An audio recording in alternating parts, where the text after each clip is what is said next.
आपको बता देना चाहता हूं कि जिस तरह चाइना के क्रूर जवानों ने हमारे देश के जवानों के साथ गलत किया है, दुर्व्यवहार किया है और जान लेने की साजिश रची है, तो आज अंबेडकर नेशनल कांग्रेस पार्टी के द्वारा इसकी मैं निंदा करता हूं।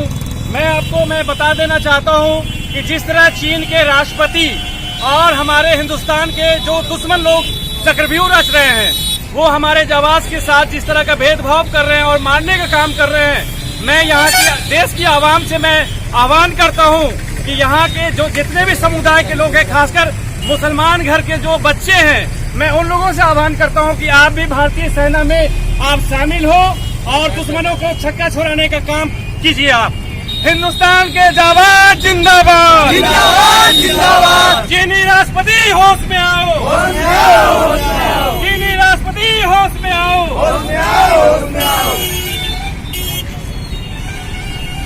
मैं हूं आपका दोस्त शाहिद शफीक। आप देख रहे हैं हमारा चैनल जनता की आवाज आप तक। इस वक्त मैं मौजूद हूं ताजपुर के कोल्ड स्टोर चौक पे और हमारे बीच अंबेडकर नेशनल कांग्रेस के युवा अध्यक्ष है प्रदेश के, यहाँ पे फैसल अहमद साहब है। और अभी इन्होंने जो चाइना ने हमारे देश के जो जवानों को, निहत्थे जवानों को जिस तरह से शहीद किया है, उसके खिलाफ यहाँ पे ये कैंडल मार्च निकाले थे अपने कार्यकर्ताओं के साथ। और इसी बीच ये अभी पूरे बिहार का दौरा कर रहे हैं और जगह जगह अपने पार्टी को मजबूत करने का काम कर रहे हैं। आइए इनसे जानना चाहेंगे कि ये किस तरह अभी इलेक्शन बिहार में, जो बिहार विधानसभा चुनाव जो होने वाला है, उसमें किस तरह ये अपनी भूमिका निभाएंगे और अपने पार्टी को किस तरह आगे ले जाएंगे। सबसे पहले तो मैं बिस्मिल्लाह मैं बोलूँगा और सारे यहाँ के आवाम को मैं सलाम करता हूँ, आदाब करता हूँ, प्रणाम और नमस्कार करता हूँ।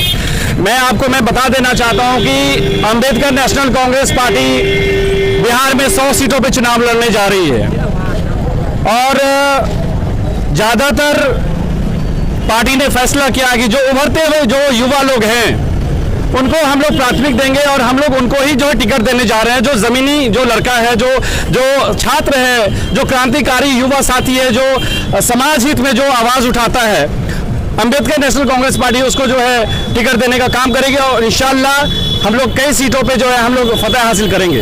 तो यहाँ अब जो बिहार में जो इलेक्शन लड़ने वाले, ये आपका मुकाबला किनसे रहेगा?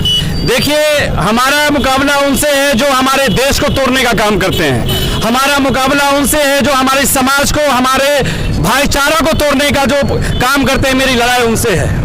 आपने एक वीडियो में आपको मैंने कहते सुना था कि ओवैसी साहब जो है ना वो एजुकेशन में कुछ नहीं कर रहे, लेकिन हम लोग जहाँ तक जान रहे हैं कि वो हैदराबाद में उनका काफ़ी सारा इंजीनियरिंग कॉलेज चल रहा है, मेडिकल कॉलेज चल रही है, तो बहुत सारे वो एजुकेशन पे काम कर रहे थे। फिर आपने ऐसा क्यों कहा?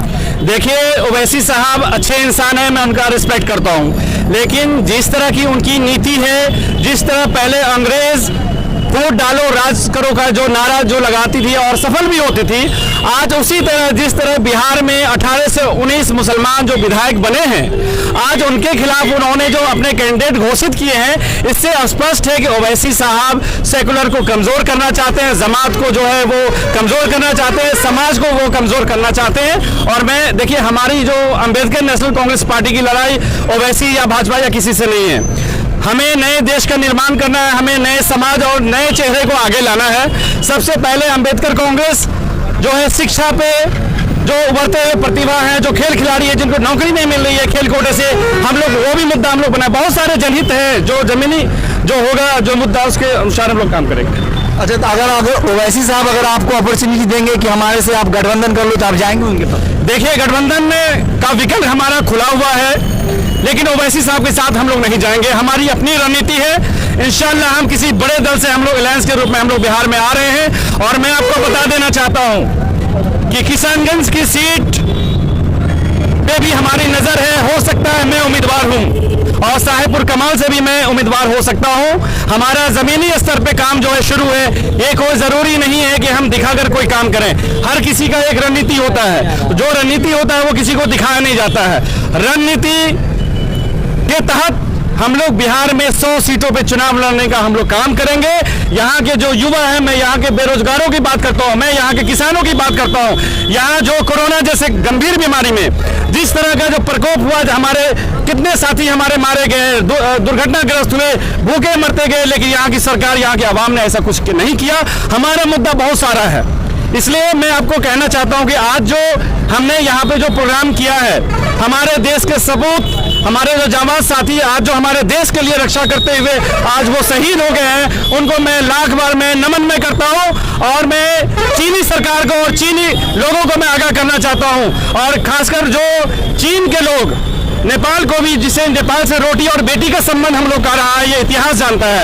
आज चीन के द्वारा जो है नेपाल को भी जो उकसाया जा रहा है कि आप जो है गोलीबारी करो, ठीक, ये अच्छी बात नहीं है, ये हम लोग जो है बर्दाश्त नहीं करेंगे। इसलिए हम लोगों ने प्रण किया है और हम लोग यहाँ पे हम लोग शपथ लेते हैं कि बिहार में इस बार एक अच्छी छवि और एक अच्छा चेहरा, बिहार में अच्छा शासन होगा, और इंशाअल्लाह हम लोग जो जितने भी लड़ाई लड़ेंगे, जिस फील्ड में भी जाएंगे, फतह हासिल करेंगे।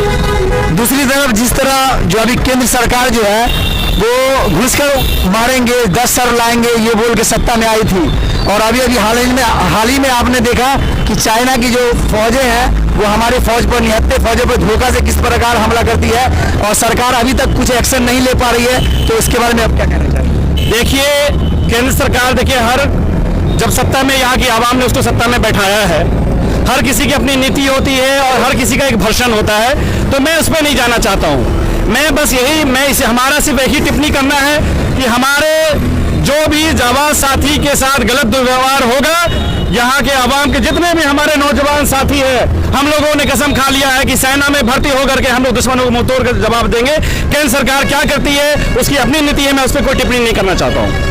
दूसरी तरफ अभी देश में सारे लोग जानते हैं कि चाइना ने हमारे कुछ बॉर्डर इलाके, हमारे कुछ जमीनों पे जो कब्जा करने की वो चाहिए और कुछ आगे भी बढ़ा, लेकिन दूसरी तरफ केंद्र सरकार कहती है कि हम चाइना ने हमारे बॉर्डर में घुसा ही नहीं, मतलब हमारे साथ कुछ किया ही नहीं, तो फिर हम उसके साथ क्या करें? देखिए, चीनी सैनिकों ने जिस तरह का अटैक करने की कोशिश की, ये झड़प हुई है। झड़प के दौरान हमारे जाबाज, हमारे साथी जो है वो शहीद हुए, लेकिन ये कोशिश थी जिसको सरकार ने भी विफल किया है। लेकिन हमें और भी चौकन्ना होने की जरूरत है, और मैं केंद्र सरकार से भी मैं मांग करता हूं कि आप हमारे देश के जो जाबाज हैं उनकी जो है बहुत सारी बातें जो है अनदेखी की जाती है। आप कम से कम जो मुसलमान को बदनाम किया जाता है पूरे देश में, मुसलमान के जो भी बच्चे होंगे, जो भी नौजवान होंगे, वो भी आज भारतीय सेना में जाना चाहते हैं, आज वो भी जो है भारत माता की जय, वंदे मातरम वो कहते हैं। तो मैं यहाँ के आवाम के अपने दोस्तों को मैं कहना चाहता हूँ, हम जो उम्र है, जो हमारे नौजवान हैं, मैं उनसे भी आग्रह में करना चाहता हूँ कि दुश्मन जो है वो हम लोग पे जो है हमला करने के फिराक में है, आप लोग भी जो है सेना में भर्ती हो, देश को मजबूत और समाज को और खुद को मजबूत करने की कोशिश करें। जय हिंद, जय भारत।